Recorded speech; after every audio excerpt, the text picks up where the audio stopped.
Good morning, sunshines. Happy Thursday to my friends. We are going to Miracle Morning together today, and I even got our book out, guys. Like, look, this is the book that we were talking about. So I'm so gonna read to you guys like children today. Just kidding, I'm not. Well, maybe I am. I don't know. Let's see if there's time. So how's everybody doing? We are, why does this keep changing? Don't worry, I'm just gonna push buttons while we talk. It's fine. We're about to Miracle Morning together. We're about to share our gratitude, share our excitement, raise up our energy, improve our attitudes just by taking care of our emotions and our mindset, no matter what's going on in our lives, doing our best to do that, right? So morning, Michelle, morning, Shayna, morning, Veronica, morning, Adrian. What's up, everybody who's joining? Drop your good morning sunshine or your hashtag GMS, because we're so hip like that. And then share something that you're grateful for. So I think all of you guys have been on before, but you'll see everybody else start to share about that. And then I love when you guys respond to each other. It's so much fun to see that this community is starting to grow even more. And I see you guys talking to each other, and even some people are like, they're participating in what we talk about and then doing a post and tagging some other people in it later on, which is very cool to see that you guys are building a support structure and a community around a positive mindset. So thank you guys for that. That's what my gratitude is right now. Thankful for you guys and your continued growth and your continued support in this. I'm also, I want to read your guys someday. I know. Okay. So Veronica, let's just talk about that for a second.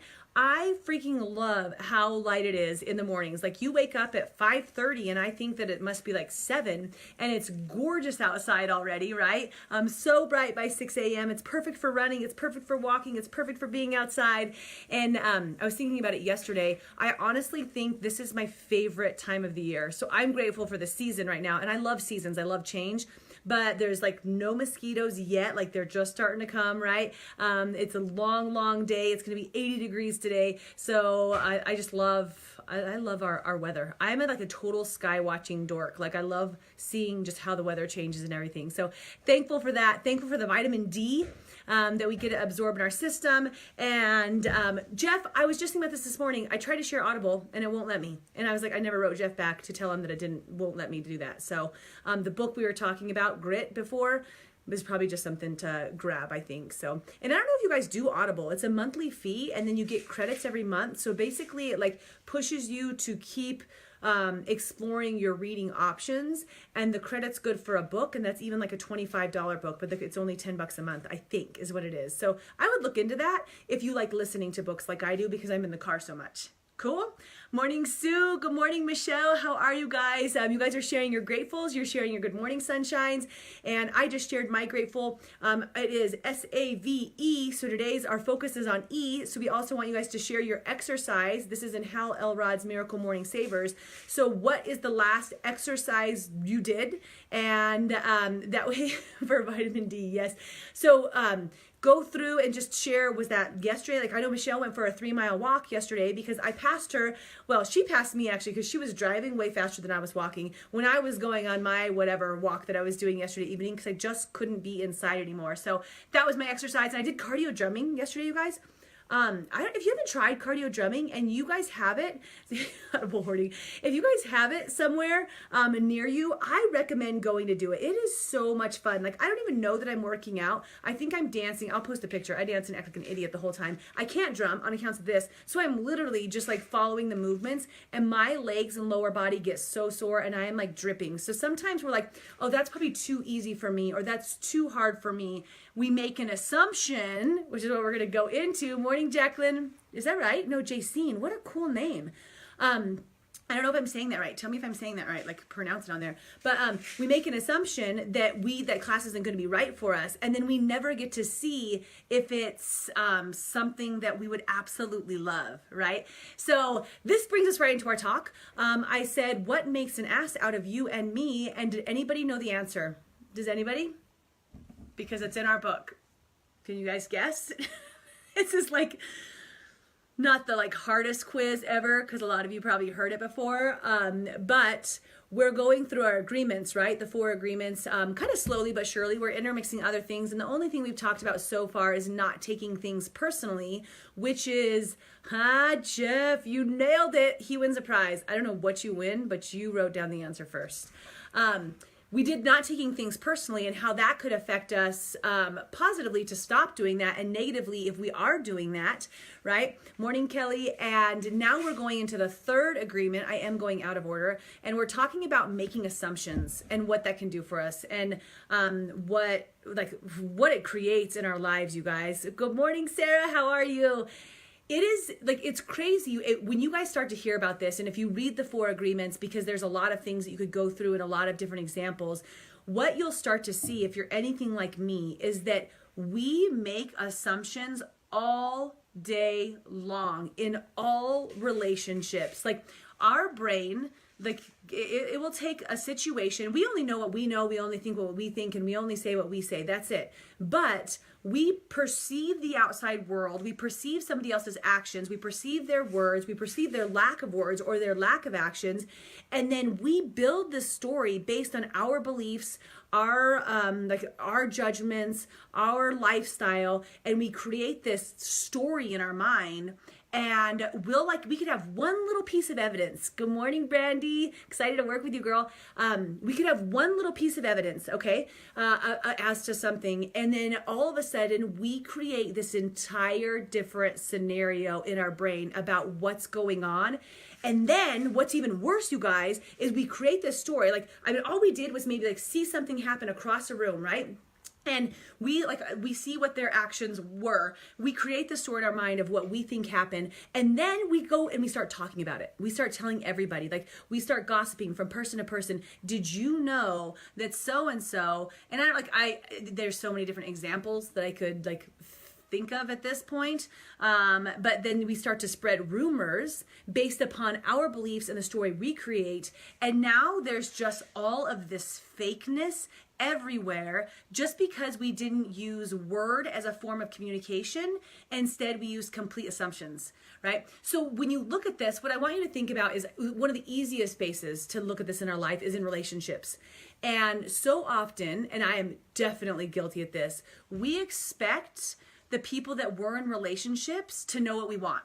We expect them to know, take your spouse. This is perfect for both sides. You expect your spouse to know that it frustrates you when you do this, and that this makes you happy, and you want flowers once a week, and why didn't you take me out on that date? And you know that it annoys me when you leave the toilet paper the wrong direction, and all of these different things. You should know that I want you to look at me in the eyes when I'm communicating with you. You should know, all of these you shoulds, right? There's these assumptions that they know all of the things that you enjoy, want, desire.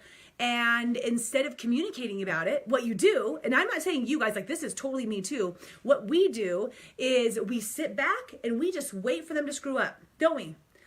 We sit back and we're they better know that they should show up on time and sit down and be thankful for dinner that I just made. They better know that. And then we just wait. And then when they show up 5 minutes late, or they don't say thank you the right way, or they don't help with the dishes, or whatever it is, we're pissed. We're we assume, of course they know how important this is to me. Of course they do, right? Of course they knew that it took me an hour and a half to get ready for our date, and I wanted them to tell me how incredible I looked, and then they didn't say enough. They didn't appreciate me enough, and now I'm pissed at them, right? And not only that, let's take that date one. This one's funny, because I could just keep making this stuff up in my head. Because that's what we do. Okay, so you spend an hour and a half, ladies, right? You spend an hour and a half getting ready for your date night, and you're so excited. I wonder where we're gonna go. It's so, it's so great. And you get ready, and then they walk in, and they're hey babe, look great. Let's go. And you're wait, no. Okay, first of all, they have no idea what you just spent, putting things together, right? And we get all wrapped up and pissed off about it because we don't communicate anything about it. And then they're walking in assuming, same thing, right? Assuming that, okay, this is just, you're beautiful all the time. Of course you are, honey, right? And I just assume that you don't mind if we go to the same bar that we always do and have the same appetizers and do the same things. I didn't know you wanted something different. So we make assumptions on both sides, and then all of a sudden, because we're not using our words to express what we actually want, we build stories in our head. So now I'm so this is you're getting ready for the date, right? So he didn't compliment you, and after oh, Oh, so he probably has some, like, there's somebody else that looks better at work. Oh, so they're probably talking to somebody else. Okay, so who have you been talking to all the time? So are you dating somebody else? Like, you could make up this, like, fabricate an entire story because you just made an assumption instead of just communicated clearly, this is my expectation. Here is what I'd like to see. Can we work on this? Can we clearly connect and communicate? And most people don't do this, you guys. If you're thinking that kind of sounds like me, guess what? You're with 98% of the other people out there. And I just made up that stat completely.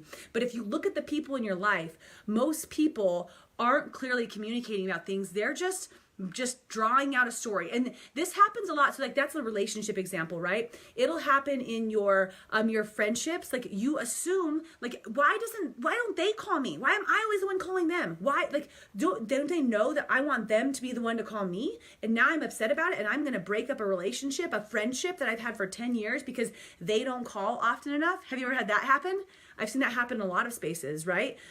In your work, like you assume as the boss, they should know that they X, Y, Z, that they feel like they do all these different things. And when they don't, and you don't communicate that back to them, you get like more and more and more angry and frustrated. But do you say anything? Probably not, because that's confrontation. So instead, you're just going to sit back until you freaking explode and it's like a disaster, right? This can happen everywhere. And I liked a lot. Morning, Natalie, everybody else that's been joining. I love all your faces. I'm just gonna like literally, I just want to read you this one part because it's not only that when we make assumptions, we create false situations and start gossiping about other people, but we also make assumptions about what we think other people are going to perceive upon us. So then we don't be ourselves because we automatically assume that, man, if I like sing out loud in a workout class and act like a crazy person, like they're gonna assume that I'm drunk at 6 a.m. because I'm just wacky. Or if I really tell that joke that I wanted to do, they're just gonna assume that I'm just not that smart. Or if I try to like interact in this conversation, they're gonna you're making assumptions about how people are gonna react to who you are. So then you're not who you are. So in just part of this, it says, we make the assumption that everyone sees life the way we do. We assume that others think the way we think, they feel the way we feel, judge the way we judge, and abuse the way we abuse.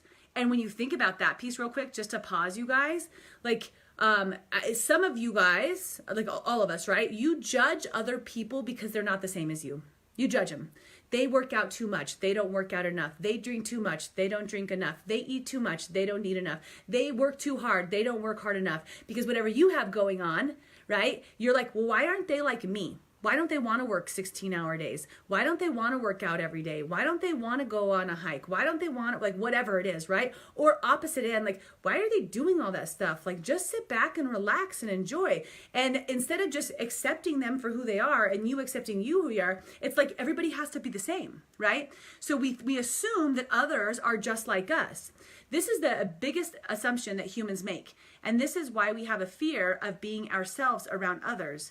Because we think everyone else will judge us, victimize us, abuse us, and blame us as we do ourselves, right? Because we're doing that to ourselves. And obviously, you know, my friends in my life are going to do that to me. If you think that you're like, you look in the mirror and you're like, ugh, I do not like what I see. Like, I'm not working hard enough, whatever. You walk out into the world and you assume everybody else is looking at whatever that, like, that, you know, your one, like, thing that you don't like the way that it looks like. You're assuming that's all they see. Like, God, does everybody notice that, like, my one eye is more closed than the other? Everybody notices. I'm sure everybody notices. Or that, like, my one earlobe connects and my other one doesn't. I'm sure I walk out in public, like, they're all noticing. I'm going to assume, like, I'm going to cover that up. Like, I don't want anybody to know, right? We make all these assumptions. And then, so even before others have a chance to reject us, we have already rejected ourselves. And that is why, or that is the way the human mind works. And this goes on to talk about a lot of stuff, you guys. I know that I'm already over in my time right here. So if you haven't picked up this book, I would pick it up. The one thing that I wanted to say also is that not only can we make these assumptions to create these false situations, but have you ever made an assumption to create like like let's say you were interested, I don't know, so you're single, right? And you were interested in somebody and they walked by you and they smiled at you and made eye contact, right? And you look at them, you're like, you make this assumption, you're like, oh my gosh, they made eye contact, they smiled. It's not that they were just happy and just making eye contact, right? They smiled, they're trying to get after me. I think they want to be with me. I think we're probably going to go on a date. We're probably going to get married. They probably want to hang out with me right now. They're probably like over, like they're going to meet me in my car and try to get my phone number. Oh my gosh, like, and that can be great. Like it's like you have the confidence in that, but we can also make assumptions based on people's actions the other direction, not just negatively, but like I don't want to say positively, but we can create an entire life that's not there. Because just because somebody like smiled and made eye contact doesn't mean they have any like interest, right? They're just smiling because they're happy and making eye contact because they're a kind human, right? So we can make assumptions in all different directions. Jack, Mr. Jack Gibson, he's on here. It's funny. Before I read this book, Jack, I remember us being on vacation and he was coaching some of his team. I think we were sitting at a bar, most likely. And he was like, oh, you just broke whatever agreement. And I still hadn't read it. Like I had thought about it over and over again. I had the book for years. So it just made me really interested and intrigued, actually, Jack, when you did that, to want to be able to participate in those types of conversations and understand what you were talking about. So I had read it after that at some point, and I use it all the time. Like you can check yourself, and we haven't gone through the rest of them. We still have 2 more agreements to go through, but you can check yourself just throughout today. Note when you're in a situation and you start to fabricate a story instead of verbalize what you're wanting to know or wanting to say. You're doing it all up here, nothing here. So you're like perceiving a situation all up here. Don't ask questions. Don't see what's really going on there. Instead, you're just going to let it roll and make up a story. Or you're assuming that they should know what you want to speak, but you don't speak it. And just catch yourself. That's my dare for you guys for the day, to see if you'll just catch yourself in those situations. And that is the 3rd agreement, my friends. So thank you guys for joining me this fabulous Thursday. I think the rest of the weekend is going to be normal-ish. I'm not sure. I have a landmark seminar Friday, Saturday, Sunday, which is going to be freaking incredible, but I'm not sure with like traffic and me getting there. I think that I should be out at 8-ish. So hopefully I am. And I hope you guys have the most beautiful day. Here in Colorado, it is freaking gorgeous. So I'm going to go outside and work there. Sound good? All right, guys, thank you so much. Rose, thank you for joining. Write rewatch if you're a rewatch. Share your gratitude. Share something that your like last exercise for our savers for the week. And if you have anything that you want to say about assumptions or situations you've gotten yourself into, please do. That would be great. All right. Bye, guys. Kelly, thank you so much, girl.